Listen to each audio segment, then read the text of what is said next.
Hi, I'm Noelle Hyman with paperclipping.com, and we're here with Finnabair at the Prima booth, and she makes all this amazing art here, this three-dimensional shimmery art, and so she's just gonna show us a little bit how to work with her new products. Hi, I would like to show you a little bit about our line of art basics. So these are paste and these are gels. We've got light paste and modeling paste, which are going to be opaque white after drying.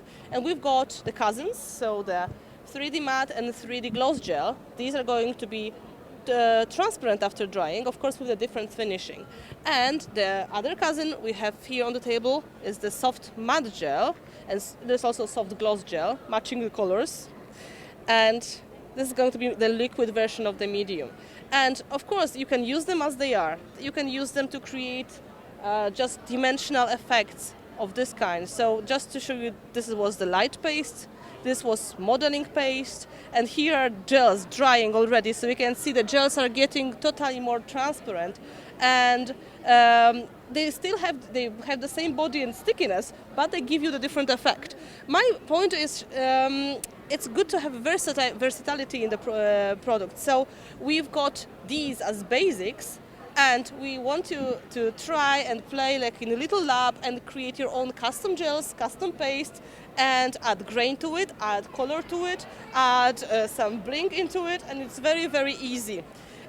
Before you came, we just created this little effect here. These are micro beads in the gel. They are not dry yet, but after drying, gel will disappear. The only thing you will see will be the micro beads. And I will show you how you can do it very easily.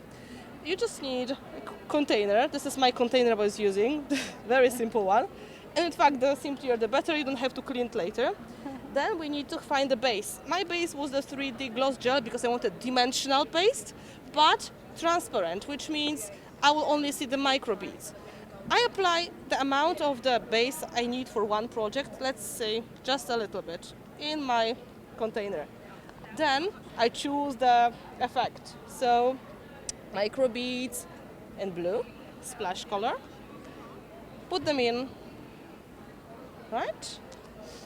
Mix them with a smile on your face, of course. And super easy. You don't need anything else because the gel is thick enough to hold them in place and thin enough to still be nice, smooth paste. Of course, not as attractive as it is after drying, but let's say, okay, different stencil now. One of the new stencils. Let's make a cog with the micro beads this time. You just apply it with the palette knife. And after drying, they will be almost impossible to rub off. You would really have to work hard with your fingers to rub them off. And this is thanks to the stickiness of our 3D gel. It's really sticky version of a heavy body gel medium. And that provides you nice dimensional effects. So just to show you maybe a different angle. And you said that will dry clear, the gel will dry clear? Yes, gel will be clear, so you won't see this white texture. You will only see this nice, shiny microbeads in it. Exactly the same idea applies to any other grains we've got. We've got sets of glitter you can use to create glitter paste. So let's do some glitter paste the same way. Maybe pink this time. This is fine glitter, they're sold in sets. They're so shiny and so beautiful. And there are different sets for different people. This is not my favorite set, to be honest. My favorite is black and white. Shades of black and shades of white. So I do exactly the same thing. I just clean my palette knife. And because gels and paste are water-based, it's easy to clean them off when they are wet. And it's going to be harder when they are dry. So I suggest doing that right away. Okay, and then again, we choose the base, let's say the gloss gel, a little bit of it in the container. Oh, let's put it in a safer place. Then we add a little bit of the glitter, just the amount you like. If you need more, you add more. That's really shiny. You mix it. And it mixes beautifully, and it's so easy. There's no problem at all to get these smooth and nice. So we have our custom version. Let's make some cute pink hog. Oops, I moved it. All right. It's just a faint pink. Yeah, it's going to be just delicate pink, and of course they are all possible to dry with the heating tool. So if you dry from the distance, they're not going to have any bubbles or they're not going to burn. You just give them a moment and they will dry naturally in a couple of minutes, say 15 minutes, but we don't have that much time here. I just want to show you how the color changes already. They're getting darker because the gel is getting more transparent. So you can see the beads are getting more of the color, the natural blue. I want to show you also the other option you have. We have the liquid base, which is called soft matte gel and soft gloss gel. And you can use these to create custom paints of our mica. And they're like delicate body gels. And these will mix beautifully into paint if you add a little bit of the color in it. So let's say our color may be mica powder, which is just shimmery, beautiful powder you can put in the water as a sprayer, or you can mix into our bases. And of course, if you put it in the delicate body gel, soft gel, it will be like a paint. If you put this into gloss or matte 3D gel, it's going to be dimensional paste. So let's do that. Very quickly. It's so pretty. It's really shimmery. It's so fun, and it's so fun. Just add a little bit again. Let's make the paint first. We'll just take a brush.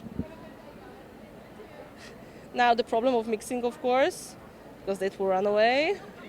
But you can see it turns into similar to acrylic paint. It's more sticky than acrylic paint because the soft gel is more like varnish, glue, a transfer medium, and nice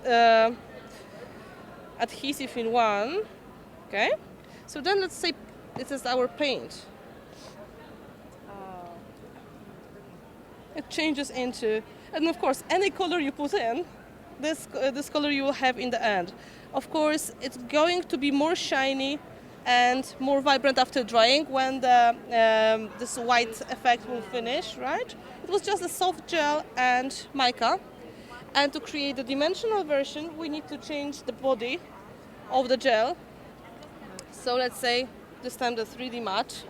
It has thicker body, so our effect will be dimensional. The same trick, a little bit of mica to start, maybe. Then we need palette knife will be better, right? We mix it, and not sneezing now, because it will move really everywhere. So what is great about this line, we are trying to give you minimum products to give you maximum effects. So we've got the baseline that is possible to alter in so many ways, and then we give you ideas what you can put in to create different effects. So now I have my dimensional paint in it, and then I apply it on the project. You can imagine this is, I think the new stencil would be a good idea. Okay. Just ignore it. It didn't happen. No. Right? And this is what I was trying to explain. It has the body of the gel and the color of the mica. And after drying, of course, it's going to get a bit more shiny. So this is so easy, and you can add acrylic paint to the gels and paste to change the color. Pastes remain white, so the color will be always more delicate and whitewashed. And the gels, because they are transparent, they will keep the color that was put into it. Inks, acrylic paints, powders, pigments, everything which you can find, you can put into our gels, and it's going to work nicely. So one of the ideas is adding the grains of different kinds, other idea is adding color of different kind. And of course you can combine both. You can add the color and you can then add grain to it, and you just play the way you like. So if we will mix a little bit of the micro beads or the glitter into this space, of course it is going to work to some point. You're going to do that? I will do that, why not? So we have mica. I'm going playing with the green because we don't want to confuse anything. Right? We've got the body. Now let's add some color of micro beads, maybe silver ones, maybe more visible. And then this way you play and you have your own specialty paste and gels. So you just kind of play and try to mix different things, and then Yes, and you know you can't go wrong. You can't really go wrong. Sounds like sand. Yeah, it's like sand with colored base now. Wow. Let's apply it on something. Just take a new page.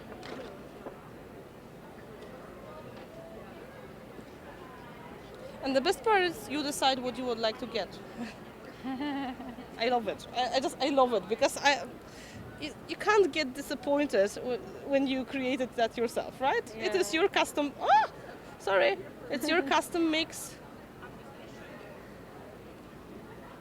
Yeah, so we've got a combination of mica, gel, and micro beads, and this way you can play. Is the shimmer from the mica? Yes, exactly. the The shimmer was coming. Yeah, Oh yeah. mica is naturally shiny. It's you can compare it to the eyeshadow, right? That's what it is, in fact.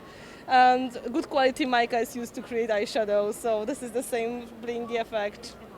That is so nice. Thank you for demonstrating all these things for It us. was my pleasure. Thank you so much for coming and have a great show. Thank you. You too. We're going to actually go straight and look at some of your art pieces over there. you very much. But this is Finnabair, and we're with Prima. And have a really good show. We'll Have see a you. great show. Thank you for stopping by. Thank you. All right, we're going to come really quick before we end because I want you to see how amazing her artwork is. And so we're going to squeeze through all these people and move into the back corner over here. And you can see her three-dimensional art up on the wall. She uses a lot of the blacks and whites to get that beautiful contrast and shadow and brightness, and images of some of it. Sometimes she uses images of herself, and I don't know if she also stamps. I think she stamps because she's got stamps. And she just uses all kinds of items and the gel to adhere them there in place and layers them up. And then she covers them everything with a black gesso, and then she adds the colors on top. So in addition to the canvases, you can see she uses three-dimensional items too. And this is the full line of the art ingredients. The micro beads are new, and she's had all the other beads and glitters and things out for a little while. There's also micro flakes down at the bottom. And then if you look over here in this corner, you can see her line of the glosses and pastes and gels that she just demonstrated with. And then over here she's got her stamps and her stencils. So these are her stencils all around.